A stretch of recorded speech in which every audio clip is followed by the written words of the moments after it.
Assalamualaikum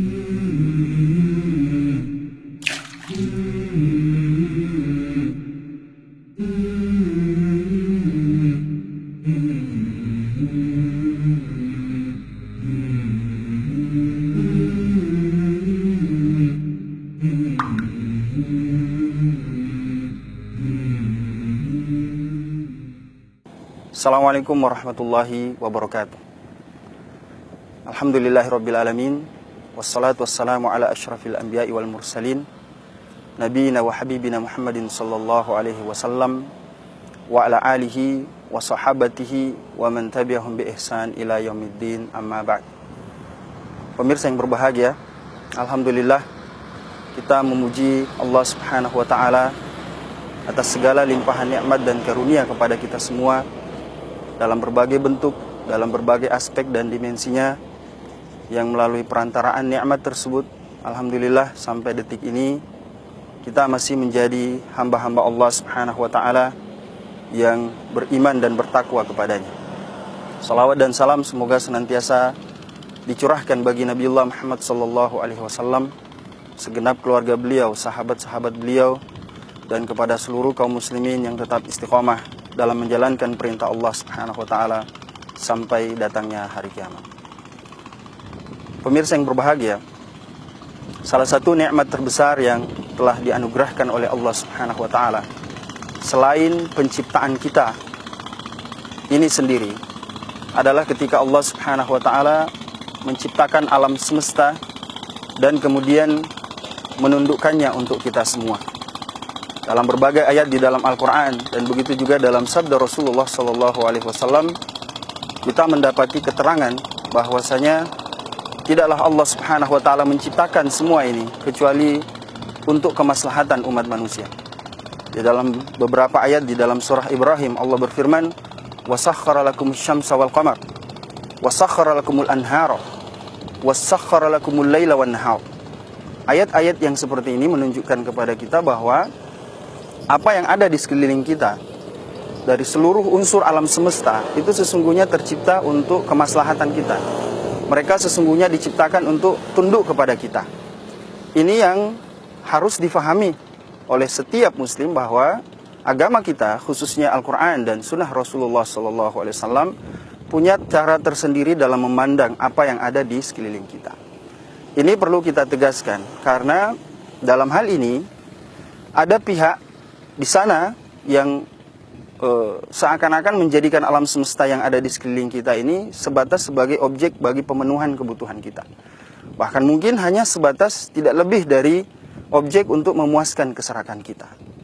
Tapi di sisi sana juga tidak sedikit orang yang melalui tradisi, melalui akar budaya mereka yang justru menjadikan bagian-bagian dari alam semesta ini sebagai sesuatu yang disembah, sesuatu yang dengannya mereka mengarahkan rasa takut, cinta, dan pengharapannya. Oleh sebab itulah pada kesempatan yang singkat ini, sedikit kita akan berbicara tentang bagaimana sesungguhnya cara pandang Islam, khususnya apa yang disebutkan oleh Allah Subhanahu wa taala di dalam Al-Quran, dan begitu juga dengan sabda Rasulullah SAW tentang sesungguhnya apa bentuk hubungan antara kita dan manusia, begitu juga dengan alam semesta yang ada di sekeliling kita, apa sesungguhnya yang menjadi batasan-batasan interaksinya kita dengan mereka. Pemirsa yang dirahmati Allah Subhanahu wa taala, seperti yang telah kita sebutkan tadi, bahwa ada sebagian manusia yang menjadikan lingkungan dan alam semesta seperti pohon ini dan mungkin laut yang ada di belakang kita sebatas sebagai sarana untuk memenuhi kebutuhan mereka. Dan tidak sedikit di antara mereka juga yang justru menjadikan hal-hal yang seperti ini menjadi objek bagi penyembahan dan ketundukan mereka. Oleh sebab itulah penting bagi kita untuk memahami bahwa sesungguhnya antara kita dengan alam semesta ada hubungan yang lebih dari sekedar batasan-batasan yang telah kita sebutkan. Allah Subhanahu wa taala misalnya berfirman di dalam surah Ar-Ra'd, "A'udzubillahi minasyaitonirrajim. Walillahi yasjudu man fis samawati wal ard tau'an wa karhan wa dhilaluhu bil ghuduwi wal asal." Dari ayat ini kita mendapatkan informasi bahwa seluruh alam semesta, termasuk kita di dalamnya, itu sesungguhnya diciptakan untuk menghambakan diri dan bersujud kepadanya, untuk menundukkan hati dan wajah kita kepadanya. Oleh sebab itu di satu sisi antara kita dengan alam semesta sesungguhnya ada ikatan imaniyah. Kita secara sederhana mungkin kita bisa membahasakan sebagai ada hubungan persaudaraan antara kita dengan mereka. Tentu saja bukan persaudaraan secara genetik, bukan persaudaraan secara biologis, akan tetapi bahwasanya kita tercipta untuk satu esensi yang sama, satu hakikat yang sama, yaitu sama-sama menghambakan diri kita kepada Allah Subhanahu wa taala. Dari sisi ini sesungguhnya antara kita dengan mereka ada hubungan yang erat, ada hubungan yang harus dipandang sebagai bentuk sinergi kita dalam beribadah kepada Allah Subhanahu wa taala. Bahkan menariknya adalah Allah Subhanahu wa taala mengatakan wa bilaluhum bil ghuduwi wal asal, dan bersujud juga bayangan-bayangan mereka pada pagi hari dan petang hari. Subhanallah. Artinya apa? Bahwa tidak satu pun makhluk di atas muka bumi ini yang mereka ketika tertimpa cahaya atau ketika cahaya berpendar pada diri mereka dan mereka memiliki bayangan, kecuali semua bentuk bayangan mereka itu sesungguhnya bersujud kepada Allah Subhanahu wa taala. Dengan kata lain, ketika kita menjadi manusia yang saleh, menjadi hamba yang taat beribadah kepada Allah Subhanahu wa taala, pada saat yang sama sesungguhnya kita sedang bersinergi dengan bayangan sendiri untuk beribadah dan menghambakan diri kepada Allah Subhanahu wa taala. Begitu juga ketika kita menyaksikan orang yang bermaksiat, orang yang tidak taat kepada Allah Subhanahu wa taala, pada saat yang sama mereka sesungguhnya sedang berlawanan arah, sedang berseberangan dengan bayangan mereka sendiri yang sedang bersujud dan tercipta untuk menghambakan diri dan bersujud kepada Allah Subhanahu wa taala. Dan begitu juga ayat yang semakna kita akan bisa dapati dalam berbagai tempat di dalam Al-Quran.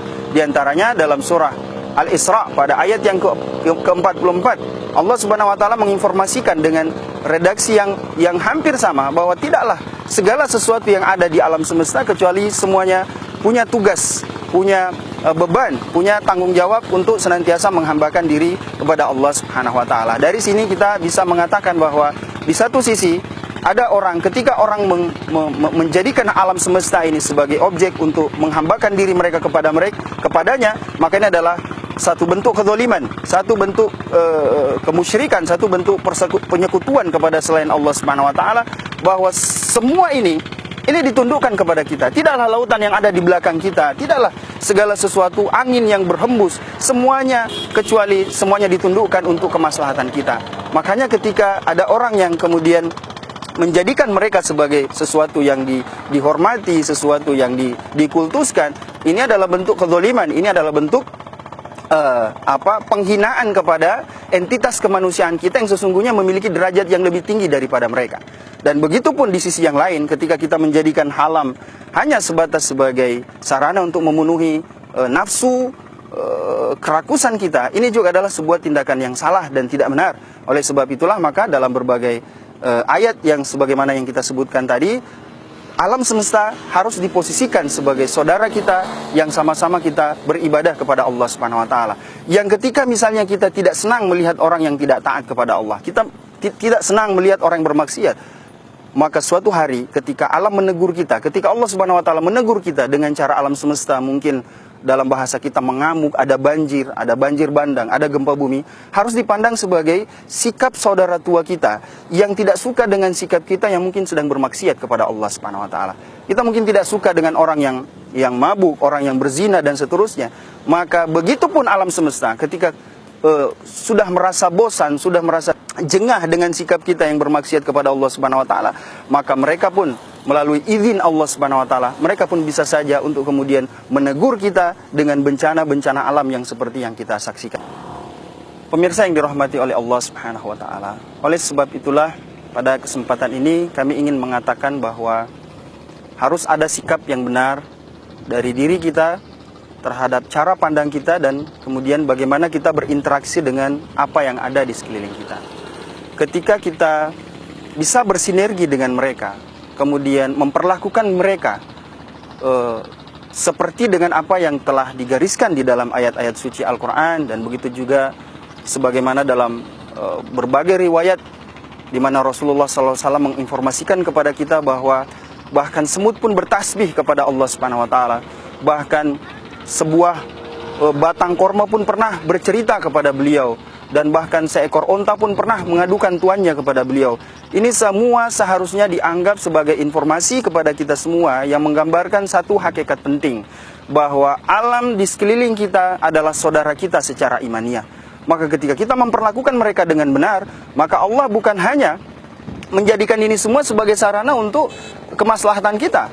Bahkan pada tataran yang lebih indah adalah ketika kita sama-sama menyembahkan diri, menghambakan diri kepada Allah Subhanahu wa taala, dan ketika mereka melaksanakannya dengan ridho, kemudian kita juga dengan sepenuh keikhlasan melaksanakan itu semua, maka kemaslahatan itu juga bisa bernilai ibadah kepada Allah Subhanahu wa taala yang kemudian dilipat gandakan oleh Allah Subhanahu wa taala, bahkan dengan keberkahan yang dibuka dari langit dan bumi. Oleh sebab itulah Allah berfirman di dalam Al-Qur'an, A'udzu billahi minasyaitonir rajim. Walau anna ahlal qura amanu wattaqau la fatahna 'alaihim barakatim minas sama'i wal ard walakin kadzdzabu fa'akhadnahum bima kanu yaksibun.